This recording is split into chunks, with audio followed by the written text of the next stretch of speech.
నమస్తే, welcome to వీక్షణం. నేను రేఖ. తీవ్రమైన యుద్ధం ఎదుర్కొంటున్న వేళ ఒక దేశం ఎంత గట్టిగా నిలబడాలి? దేశంలోని నాయకులు, ఆర్మీ ఎంత సమన్వయంతో పనిచేయాలి? కానీ ఇరాన్లో పరిస్థితి భిన్నంగా ఉంది.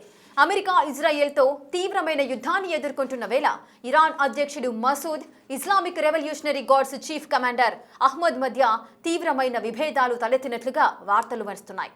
ఇరాన్లో ప్రెసిడెంట్ మాట అంటే లెక్కలేదా? అసలు వీళ్ళిద్దరి మధ్య ఎక్కడ తేడాలొచ్చాయి?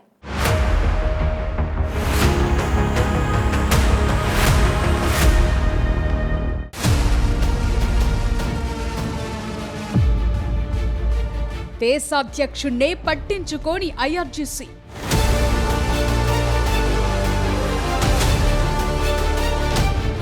రెవల్యూషనరీ గార్డ్స్ కనుసన్నల్లోనే యుద్ధం.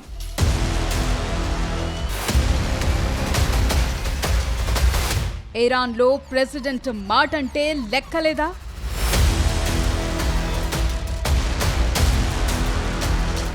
యుద్ధంలోకి దిగిన తరువాత ప్రతీకార దాడులు మొదలుపెట్టాక ఏ దేశానికైనా ఐక్యతే తొలి రక్షణ కవచం. శత్రువు దాడి చేస్తున్నప్పుడు వ్యూహాలు సిద్ధం చేసి తెలివిగా దెబ్బ కొట్టాల్సిన చోట విభేదాలు పొడచూపితే ఆ దేశం పతనం ఖాయమనే చరిత్ర చెప్తోంది. ఇప్పుడు ఇరాన్ పరిస్థితి సరిగ్గా అలాగే కనిపిస్తోంది. అమెరికా ఇజ్రాయెల్ నుంచి తీవ్ర ముప్పు పొంచి ఉన్న తరుణంలో ఇరాన్ అధ్యక్షుడు Masoud Pezeshkian, Islamic revolutionary guards chief Ahmad Vahid మధ్య తీవ్రమైన అధికార ఆధిపత్య యుద్ధం నడుస్తోంది. ఈ పరిణామాలు ఇరాన్ అంతర్గత భద్రతనే ప్రశ్నార్థకం చేస్తున్నాయనే వార్తలు హాట్ టాపిక్ గా మారాయి. యుద్ధ పరిణామాలు ప్రజల జీవితాలు, జీవనోపాధి, ఆర్థిక వ్యవస్థపై చూపే విధ్వంసకర ప్రభావాన్ని ప్రస్తావిస్తూ ప్రెసిడెంట్ మసూద్ యుద్ధ విరమణకు మొగ్గు చూపుతుండగా ఐఆర్జీసీ చీఫ్ మాత్రం ఆయనతో విభేదిస్తున్నారు. ఈ సమయంలో కాల్పుల విరమణ గనుక జరగకపోతే దేశ ఆర్థిక పరిస్థితులు మరింత దిగజారుతాయని చెప్తున్నారు. మరో 3-4 వారాల్లో ఇరాన్ ఆర్థిక వ్యవస్థ కుప్పకూలుతుందని అధ్యక్షుడు మసూద్ హెచ్చరించారు. అలాగే కార్యనిర్వాహక, నిర్వహణ అధికారులు పరిపాలనా యంత్రాంగానికి తిరిగి అప్పగించాలని పెజెష్కియాన్ చేస్తున్న డిమాండ్ని ఐఆర్జీసీ చీఫ్ అహ్మద్ తిరస్కరించారు. అంతేకాదు, యుద్ధ సంక్షోభం రాకముందు దేశంలో నిర్మాణాత్మక సంస్కరణలను అమలు చేయడంలో పాలనా యంత్రాంగం విఫలం కావటాన్ని ఎత్తి చూపుతున్నారు.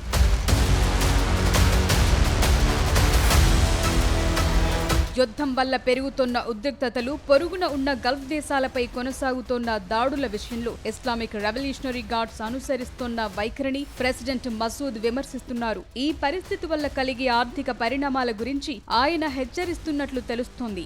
ఈ మధ్య కాల్పుల విరమణ జరగకపోతే 3 వారాల నుంచి నెల రోజులలోపు ఇరాన్ ఆర్థిక వ్యవస్థ పూర్తిగా కుప్పకూలిపోయే ప్రమాదముందని ఆయన నొక్కి చెప్పినట్లు తెలుస్తోంది. యుద్ధం మొదట్లోనే ఆయన అరబ్ దేశాలపై ఇరాన్ దాడులకు క్షమాపణలు చెప్పారు. దాడులను ఆపాలని ఆదేశించారు. అయితే ప్రెసిడెంట్ మసూద్ సందేశం విడుదలైన కాసేపటికే పొరుగు దేశాలపై ఇరాన్ రెవల్యూషనరీ గార్డ్స్ దాడులు కొనసాగాయి. అంతేకాదు, ఎగ్జిక్యూటివ్ పవర్, కార్యనిర్వాహక అధికారాలను తిరిగి ఇరాన్ ప్రభుత్వానికి అప్పగించాలని పెజెష్కియాన్ పిలుపునిచ్చారని, ఈ డిమాండ్ ని IRGC chief commander Ahmad Vahid తిరస్కరించినట్లు ప్రచారం జరుగుతోంది. పైగా ఇరాన్ ప్రభుత్వం నిర్మాణాత్మక సంస్కరణలను అమలు చేయడంలో విఫలం కావటం వల్లే ఈ పరిస్థితులు తలెత్తాయని ఐఆర్జీసీ కమాండర్ ఆరోపించినట్లు చెప్తున్నారు. ఈ మధ్య కాలంలోనే ఇరాన్ పాలక వ్యవస్థలో విభేదాలు తలెత్తిన సంకేతాలు కనిపిస్తున్నాయని ఇజ్రాయెల్ మీడియాలోనూ కథనాలొచ్చాయి.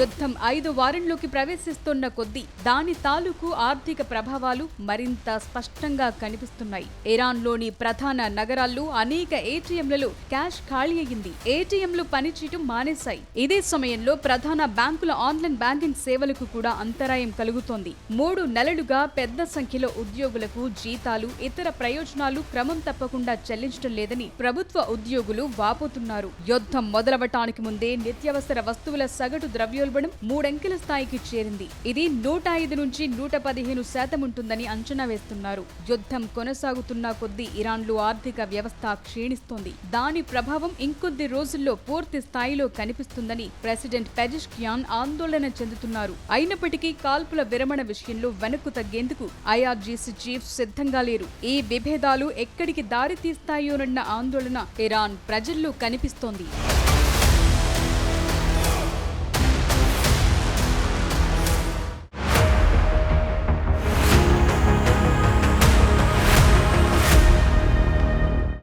ఇరాన్తో యుద్ధం చేసి అమెరికా అలసిపోయింది. అందుకే ట్రంప్ పదే పదే చర్చల ప్రస్తావన తెస్తున్నారనే చర్చ జరుగుతోంది. అమెరికా వార్ ముగించాలని డిసైడ్ అయిన వేళ ఇరాన్ ప్రభుత్వంలో అంతర్గత విభేదాలు తీవ్ర చర్చకు దారితీశాయి. ఇలాగైతే అమెరికా ఎవరితో చర్చలు జరపాలి? ప్రెసిడెంట్కి ఆర్మీకి తేడాలొస్తే యుద్ధం ఆగేదెప్పుడు?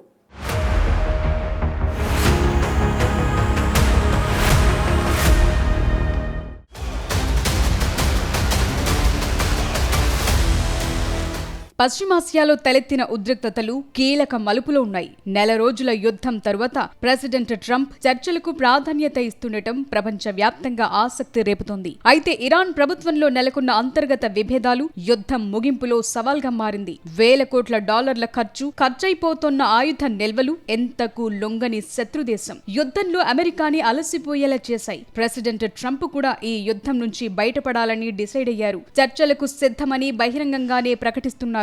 అయినప్పటికీ ఇరాన్ నుంచి స్పష్టమైన సమాధానం రాకపోవటానికి అక్కడ జరుగుతున్న అంతర్గత పోరే కారణమనే వాదన వినిపిస్తుంది. దేశం ఒక్కటే అయినా గొంతులు మాత్రం రెండు వినిపిస్తున్నాయి. ఇరాన్ ప్రెసిడెంట్ మసూద్ పెజెష్కియాన్ యుద్ధం వల్ల తమ దేశం నష్టపోకూడదని, దేశ ఆర్థిక పరిస్థితిని ఎలాగోలా మెరుగుపరచాలని చూస్తున్నారు. అమెరికాతో చర్చలు జరిపి యుద్ధాన్ని ఆపి ఆంక్షలు తొలగించుకుంటే దేశం గట్టెక్కుతుందనే ఆలోచనతో ఉన్నారు. అందువల్లే యుద్ధం కంటే దౌత్యానికి ప్రాధాన్యత ఇస్తున్నారు.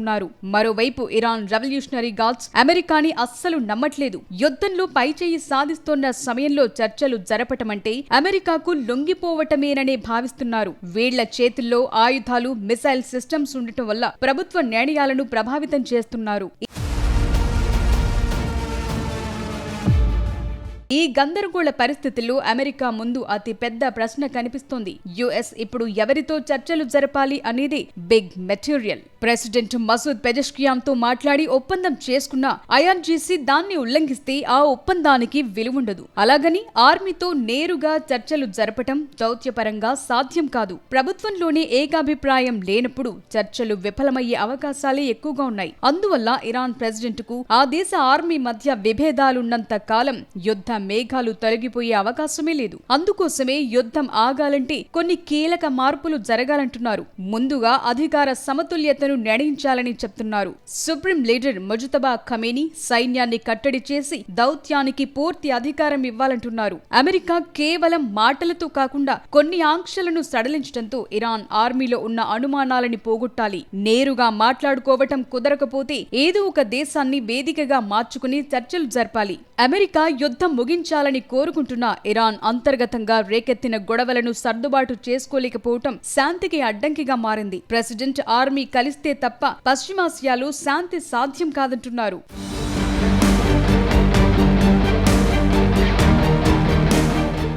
ఇరాన్లో ఎన్నికైన అధ్యక్షుడి కంటే సుప్రీం లీడర్ ముజ్తబా ఖమేనీకి అత్యున్నత అధికారాలుంటాయి. ఇరాన్లో ప్రెసిడెంట్ పరిపాలన చూస్తారు, కానీ ఆయనకు పూర్తి పట్టుండదు. అది ఐఆర్జీసీ విషయంలో పరిస్థితి మరోలా ఉంది. వీళ్లు శక్తివంతమైన ఆర్థిక, రాజకీయ సంస్థ.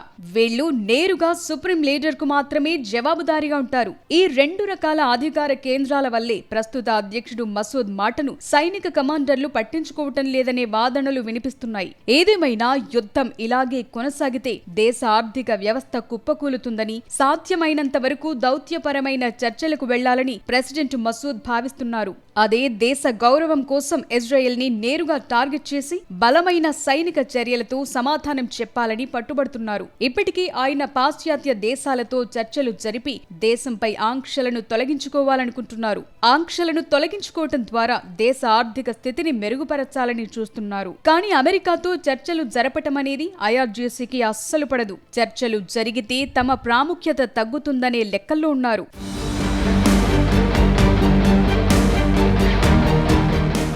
కాల్పుల విరమణ చేయాలని ప్రెసిడెంట్ పెజెష్కియాన్ కోరుతుండగా తమ అంతర్గత విషయాల్లో అధ్యక్షుడి జోక్యాన్ని సైనిక కమాండర్లు సహించటం లేదు. యుద్ధం సమయంలో దేశానికి చెందిన నేతలు ఓ మాటంటే సైన్యం దాన్ని తూచా తప్పకుండా పాటించాలి. కానీ ఇరాన్లో సీన్లు చాలా డిఫరెంట్ గా కనిపిస్తున్నాయి. ప్రెసిడెంట్ మసూద్ శాంతి గురించి మాట్లాడుతుంటే సైన్యం యుద్ధ విన్యాసాలు చేస్తోంది. ప్రభుత్వ యంత్రాంగం ఒకలా ఆలోచిస్తుంటే సైనిక నిఘా సంస్థలు మరోలా ప్రదర్శిస్తున్నాయి. అయితే ఇరాన్ చరిత్రలో అధ్యక్షులు ఐఆర్జీసీ మధ్య ఘర్షణలు కొత్తేమీ కాదు. గతంలోనూ ఇలాంటివి జరిగాయి. కానీ ఇప్పుడు ఇజ్రాయెల్ తో నేరుగా యుద్ధం వచ్చే సూచనలు ఉన్నందున ఈ కోల్డ్ వార్ ఇరాన్ ని బలహీనపరుస్తోంది.